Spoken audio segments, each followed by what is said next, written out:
Let me read to you a passage from the 21st chapter of St. Luke's Gospel, verses 34 to 36. It's the Gospel for Saturday of the 34th week in Ordinary Time.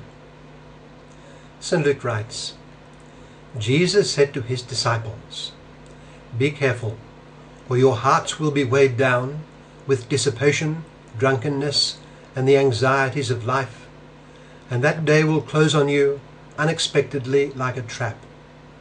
For it will come upon all those who live on the face of the whole earth. Be always on the watch, and pray that you may be able to escape all that is about to happen, and that you may be able to stand before the Son of Man." That's from Luke chapter 21, verses 34 to 36. What does it suggest to us? Well, it suggests the importance of vigilance. You know, there is an expression, the law of the jungle. It more or less means that animals prey on other animals and there is no mercy shown.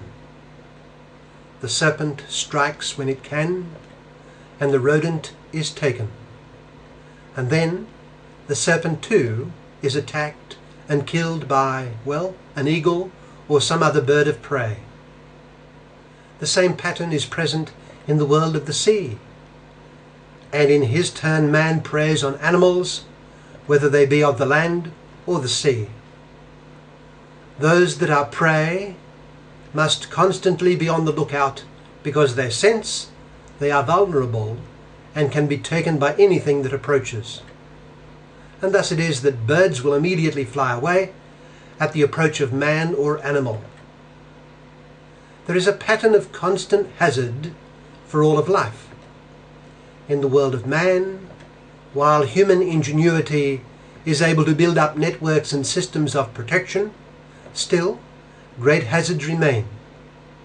Without warning, an electrical fire breaks out in a home and the elderly resident is killed.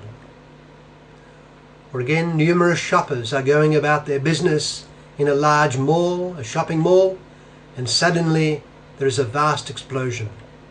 A suicide bomber has struck, and numerous people lie dead, and many more are maimed and seriously injured. Or again, a war is in progress in Afghanistan, and suddenly there is a roadside explosion. The armoured vehicle is smashed to pieces, and despite constant vigilance, 4 young soldiers in the prime of life have died. Vigilance is required everywhere. A person gets into his car to drive to work. He says his customary prayer for safe driving, but 15 minutes later a drunken driver smashes into his vehicle and leaves him seriously injured. And so it is that we gradually learn, though some do not seem to learn it, that we who exist need not exist. We can very easily lose the life which has been granted to us. If we are imprudent and lacking vigilance, we can have life snatched from our possession. But there is this to remember. While the very loss of life, health, or possessions is in itself an evil to be guarded against, what follows then is far more awesome.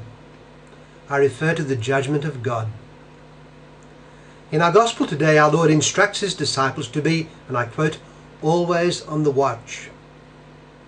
There is nothing new, of course, about this advice in respect to the constant vulnerability of all things to serious hazard. What is distinctive is that it refers to a hazard of far greater proportions than anything that meets the eye. It is a hazard for the one who, as it were, goes to sleep on the job of being a true disciple of Christ and an obedient child of the living God. I quote, Jesus said to his disciples, "Be careful, or your hearts will be weighed down with dissipation, drunkenness, and the anxieties of life, and that day will close on you unexpectedly like a trap. For it will come upon all those who live on the face of the whole earth. Be always on the watch, and pray that you may be able to escape all that is about to happen, and that you may be able to stand before the Son of Man." We can be like the young animal that wanders from its den, lacking all vigilance as to the dangers that are imminent. We can be like the young soldier who fails to take constant precautions. Suddenly he is snatched from his company and becomes a hostage, finally being killed by his crazed captors despite a ransom being paid.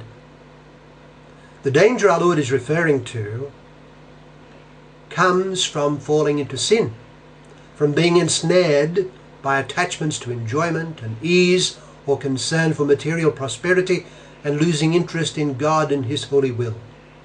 And then suddenly, blissfully unconcerned about the essential vulnerability of human life, the unrepentant sinner is called from this life. Indeed, he might suddenly die precisely because of his dissipated and sinful life. He has lost his life, but more awesomely, he now stands before the Son of Man, who is his judge. There is no recourse from the judgment, no second chance, no one to appeal to, no one who can help. All is laid bare, and the divine scrutiny is absolute and immediate. It will be plain what the sentence must be. Eternity will yawn before the soul, and how paltry will seem the brief and sinful enjoyments of the moment during life.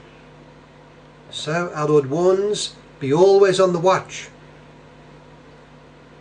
It is an excellent rule of thumb to begin each day remembering that there is no absolute reason why it may not be the last day in one's life.